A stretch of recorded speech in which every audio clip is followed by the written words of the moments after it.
Good evening, Rabbi. Bezat Hashem, we're coming up to Chag Sukkot tomorrow night. Haba Aleinu L'Tova. A lot of people are asking me, calling me, Rabbi, it's going to be raining tomorrow. What are we going to do? How are we going to do the mitzvah of Sukkah? So, we try to give them some rules, so they can do the best we can according to the circumstances. So the truth is, that in the Talmud, there's a mashal, brought down, over there, about this. So they say, right, that when the rain is coming, and you can't really eat there, it's not comfortable to be there, obviously. So what happens is, that a person who tries to go in there and tries to eat there anyway says, you know what, I'll eat there anyway. I don't care if it's raining, and I'll bring my hat, my jacket, I'll put, I'll stay warm, and I'll eat in the rain, So the truth is, the Gemara says this is not good to do such a thing like this. Why? They say that a person who does this, the mashal is like this, right? That it's like a person who comes before, the servant, the eved, that comes before Rabbo, his master, and he tells them, okay, master, what do you call it? I want to, talk with you, blah, blah, blah. So what happens is, that the master says, I don't want to speak with you now. Please, leave. Leave the room. I'm not interested in speaking with you. So this guy says, no, please. I need to speak with you now. So what does the master do? He takes a cup, of the water and spills it in his face and tells him, get out of here. So this is the mashal, that when a person tries to force HaKadosh Baruch Hu to go into the Sukkah, even though when it's raining, it's like, you're going against his will. You're going against his ratzon. So it's not good, not a good thing like that. Come to terms with the reality, right? Face the music, face the reality. Hashem doesn't want you there. That's the reason why it's raining. So, deal with it. Be realistic. Now the truth is, there's this different customs about this though. According to the Sephardi custom, as brought down in the Shulchan Aruch and Maran, Rabbi our great rabbi, he also writes this in Chazon Ovadia, that the rule is like this. By us, the Sfaradim, the custom, the minhag is like this, that if it's raining in the Sukkah, and, the rain is coming down strong, what the rule is, right? How do you know if it's strong enough to get out? How do you know? If it's a little drizzle, you can stay, no big deal. The schach will block it anyway. A little drizzle, no big deal. But if it's really coming down, and it's already becoming you're taking a shower, in the Sukkah, Hashem doesn't want you there. So the thing is like this, the rule says, that how do we measure that today? It's hard to measure it sometimes. If you were let's say in a room, right? Let's say in your house, right? And there was a leak in the ceiling, and it was coming down water there, leaking from the roof. Right? If you would leave because of the leak, also same thing when it comes to Sukkah, you can leave. Because, you're not comfortable there, and it's going to ruin your food also, your dish, you're eating some soup, you're eating some plav, whatever it is, right? What, you're going to eat wet plav? Who needs that? You can't do that. So then it's time to leave. That's already time to leave. That's the idea, So what can you do? Right? What's a piece of good advice in order to avoid this? Maybe, if we have some mazal, some siyata dishmaya tomorrow, there'll be a time, where the rain stops a little bit, for half hour, so we can go fast in the Sukkah, chuk, chuk, chuk, chuk, chuk, chuk, do the fast Seudah, 1, 2, 3, chick chack, and get out, before the next rain starts. Sometimes, you got to work with the timing, this is a good advice. Once the rain stops, you can wait a little bit, go out and do a fast one, that's it, right? Express meal. What if you already ate? Okay, so here's the thing, right? Our friend also asked us about this. Well, the question is like this: what about if you went to the Sukkah, right? And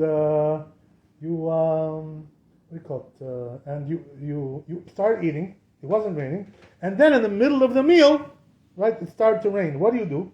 So the answer is you leave, and you go eat in your house. If you have to stop, the rain is heavy, you can't stay there. You're very uncomfortable there. So you go into your house, and in your house. Then they ask me another question, which is, but if I go into my house, do I have to make another bracha? Netilat yadayim again? No, you don't need, right? The Sukkah is right next to your house, on the porch or in the backyard or whatever, right? You don't need to make another bracha. Just go into your house and continue the meal there. Even though in general we don't do this, when it comes to other situations like this, we don't do that. Especially the Sfaradim, we don't do that. But when it comes to Sukkah, this is the rule, Just go into your house and finish your meal there. This is the way to do it. That's one scenario, right? One possibility. Right. Another possibility is like you're asking, right? Which is that you already did the Seudah at home, and now the rain stopped, Right. So the rule is like this, the first night, since it's a mitzvah aseh from the Torah to eat one kazait, so you should try to go and eat one kazait in the Sukkah, to do the mitzvah aseh. One kazait. We can do Etz Adama. Right, but the mitzvah is not Etz Adama. You know what I mean? The mitzvah is kazait. So if you go into the Sukkah, eat kazait of bread, challah, that's the mitzvah. So if the rain stops and you have a chance to do it, and you still have some room in your stomach, to put something in there, you know what I mean? So go in and do the mitzvah taseh. That's only the first night, really, the truth is, the other times, we're not even obligated to eat bread, in the Sukkah. So the first night is the most important thing, If rain doesn't allow you to do even, So if it doesn't allow you even to do one kazait, then patur, right? He's not obligated, according to the Sephardi custom. The Ashkenazim, they're different a little bit, what I mean? Ashkenazim have a different culture, they have a different approach to these things. So their approach is like this, It says in the Ramah that if it's raining, go eat one kazait in the Sukkah, even if it's raining, and then finish, right? At least you do the mitzvah. We don't do that this Friday. We have a different custom. Our custom is, if it's raining, even one kazait you shouldn't eat in the Sukkah, Wait till it stops, or whatever, right? Whatever happens, you know what I mean?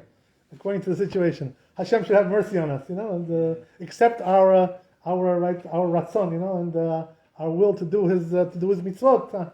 Amen, amen. Everything should clear up, Bezat Hashem. I will hope everything will clear up. This is this is halacha. Yeah. So, you have any other questions? Okay. The question is, I have a light set up. Oh. It's going to be on and off. Yes. So it's going to be turning around 6 o'clock tomorrow night. Got it. Yes. So now I'm afraid it's going to be from the rain. What's going to happen? Yeah. So the truth is that usually, like the light bulbs, usually don't get a problem. But if you have like a timer, maybe you want to cover it, just so the water shouldn't get into the timer. Okay, great. Yeah, so then, Everything is light. Yeah, usually it's okay. I never had a problem with this, to be honest with you, when it was raining. Usually it turns out, if it's shorts out, what can you do with shorts, you can bring a goy, to light it, whatever, There's also other solutions. I'll talk to you after that if you want other solutions for that problem. But, sometimes it will short out, but usually I never had a short with the Sukkah. Honestly, maybe I got lucky. I don't know. I'm not really sure, but I never had this problem. So okay, B'ezrat Hashem. Hopefully everything will turn out okay. B'ezrat Hashem.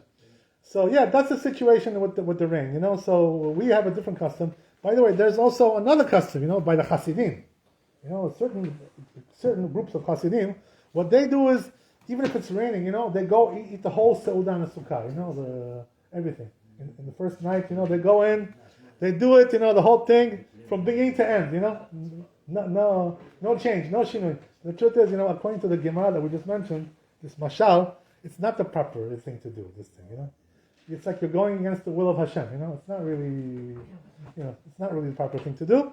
It's not for us, They have their custom, I don't know, whatever, but we should go according to the Talmud, according to Shulchan Aruch, and this for us, this is not the proper way, But if it's just a little drizzle, and you can eat there, no problem. You continue eating, you can handle that. It's not a big deal.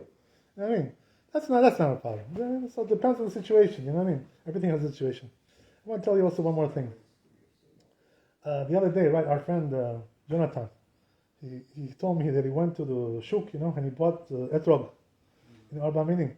So interesting question he asked, right? Which, it's good to know.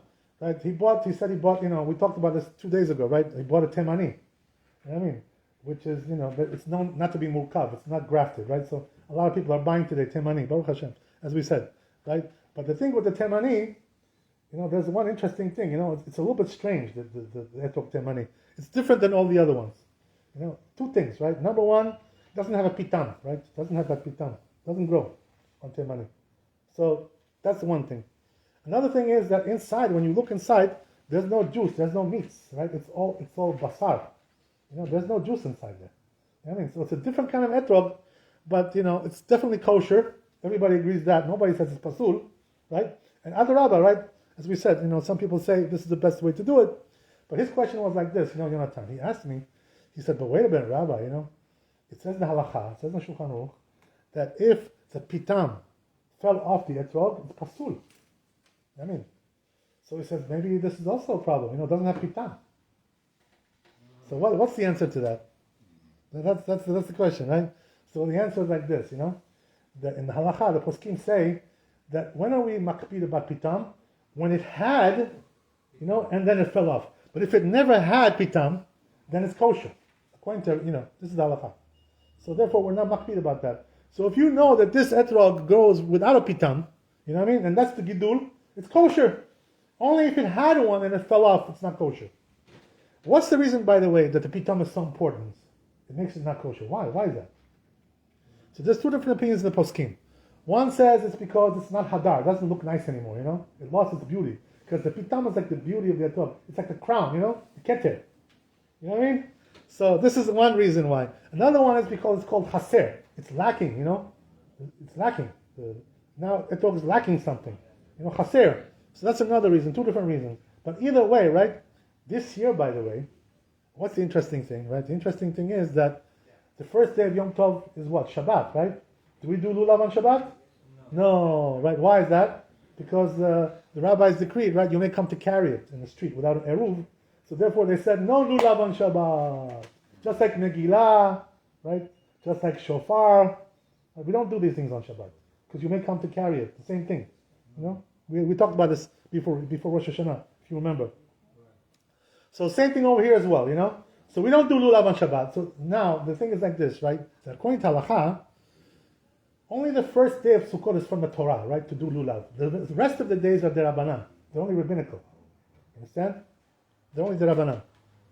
So therefore, this year we're not going to do the mitzvah deoraita of lulav. Only from derabanan we're going to do. Because the first day is Shabbat, we don't do it. So we're only going to do the other days. So therefore, right? The rule is like this, that when it comes to, there's one big difference between derabanan and deoraita, which is what? That when it comes to derabanan, the rabbis were not so stringent, that it should have the pitam, and it should not be chaser, things like this. So therefore, this year, since there's no deoraita, there's no from the Torah, only from the rabbis. So therefore, this year, even if you bought an etrog, right, and the pitam fell off, it's still kosher this year. You understand? That's the thing, because it's derabanan. So therefore, this year you can get away with it. Baruch Hashem. ברוך ה' לעולם, אמן ואמן. חג קשה ושמח. רבי חנניה בן השומר, נעשה הקדוש ברוך הוא זאת ישראל,